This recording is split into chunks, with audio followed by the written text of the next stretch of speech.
Welcome to the Self-Care Podcast for English Learners. I'm Michael, and I'm so excited to be here with you today. And I'm Sophia. We're so happy you're joining us for this special episode about the amazing power of positive thinking. Hey, Sophia. How are you doing today? You sound really energetic. I'm fantastic, Michael.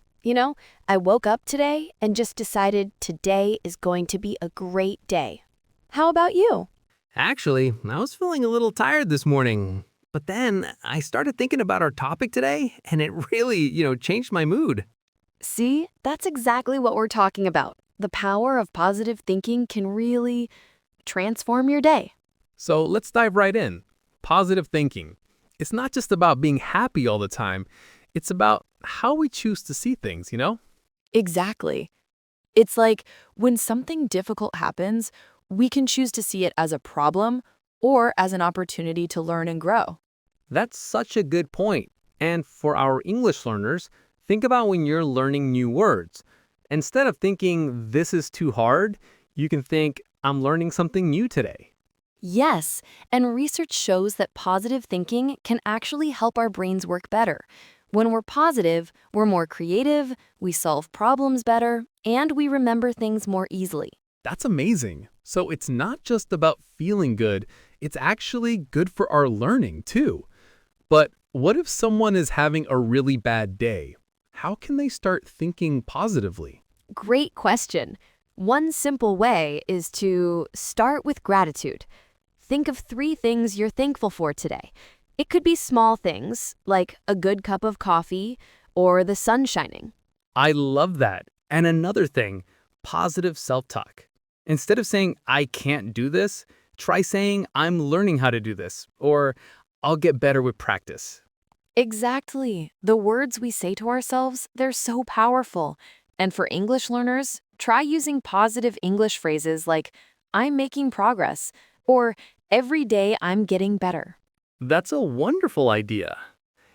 Positive thinking also helps with making friends and connections. When we're positive, people want to be around us more. Yes, and that's so important when you're learning a language, having people to practice with. A positive attitude can open so many doors. Let's talk about practical exercises. What are some things our listeners can try today to practice positive thinking? Well, one thing is to keep a positivity journal. Every day, write down one good thing that happened and one thing you're looking forward to tomorrow. I love that. And maybe surround yourself with positive people. If you have friends who are also learning English, practice speaking together in a positive way. Yes, and remember, it's okay to have negative thoughts sometimes. The important thing is not to stay there. Acknowledge the feeling and then choose to focus on something positive. That's such an important point, Sophia. Positive thinking isn't about ignoring problems. It's about facing them with hope and confidence. Exactly. And for our English learning journey, every mistake is just a step toward improvement. Every new word learned is a victory. Now let's explore some specific techniques that can help you maintain a positive mindset throughout your day. One powerful method is called reframing. This means looking at situations from a different, more positive perspective. That's right, Michael. For example, if you're stuck in traffic, instead of getting frustrated, you could think, this gives me extra time to listen to English podcasts or practice vocabulary. It's all about finding the silver lining. Another great technique is visualization. Take a few minutes each day to imagine yourself successfully speaking English, having great conversations, and feeling confident. This mental rehearsal can actually build real confidence. Visualization is so powerful, and it's not just for athletes. Language learners can benefit tremendously. Picture yourself ordering coffee in English, making new friends, or giving a presentation. The brain doesn't always distinguish between real and imagined success. Let's talk about affirmations. Those positive statements we repeat to ourselves. For English learners, you could say things like, I am becoming more fluent every day. My pronunciation is improving. Or, I enjoy learning new English words. Affirmations work best when you say them with feeling and believe them. And you can create them in present tense, as if they're already true. I speak English confidently, rather than I will speak English confidently. This small shift makes a big difference. Now let's discuss how positive thinking affects our physical health. Did you know that maintaining a positive outlook can actually boost your immune system and reduce stress? When we're stressed, it's harder to learn and remember new information. That's absolutely true. Stress creates cortisol in our bodies, which can interfere with memory and learning. By staying positive, we reduce stress and create better conditions for language acquisition. It's like creating a fertile garden for your English skills to grow. Let's share some real-life examples. Sophia, can you tell us about a time when positive thinking helped you overcome a challenge in language learning or teaching? Absolutely. I remember when I was learning French and I had to give a presentation. I was so nervous.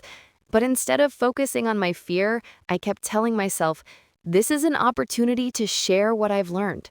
The audience wants me to succeed. That shift in perspective made all the difference. What a wonderful example. I had a similar experience when I first started teaching. I was worried about making mistakes, but I reframed it as every class is a chance to learn and improve together with my students. That positive approach transformed my teaching experience.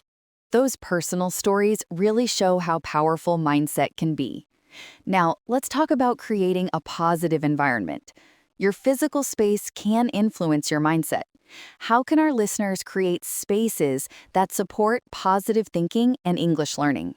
Great question. You could create an English corner in your home with inspiring quotes in English, your favorite English books, or even post-it notes with vocabulary words.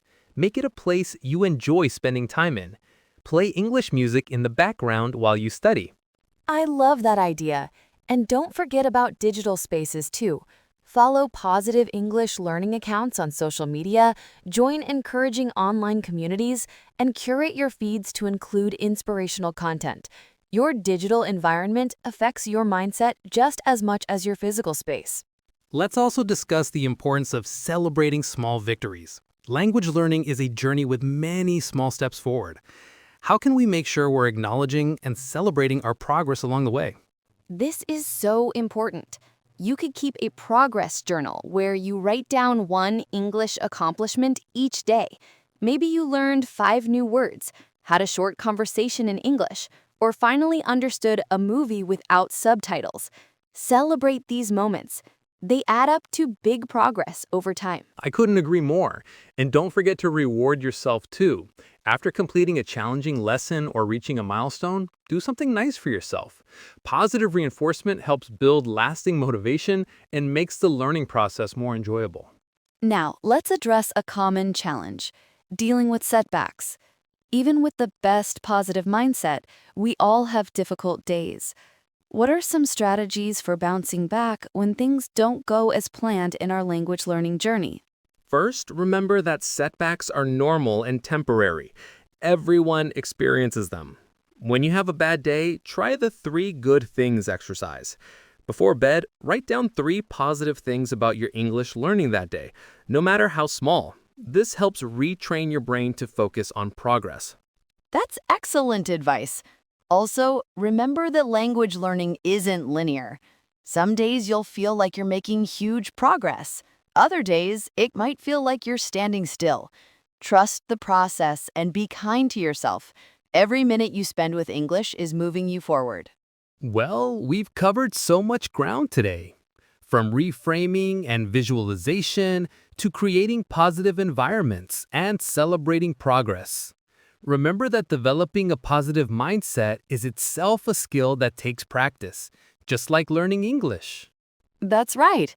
And the beautiful thing is that practicing positive thinking will not only improve your English learning experience, but will enrich every area of your life.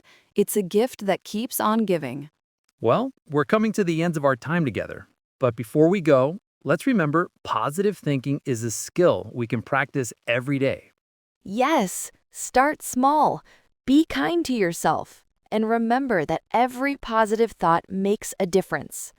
Thank you so much for joining us today on the Self-Care Podcast for English Learners. Remember, You're doing amazing.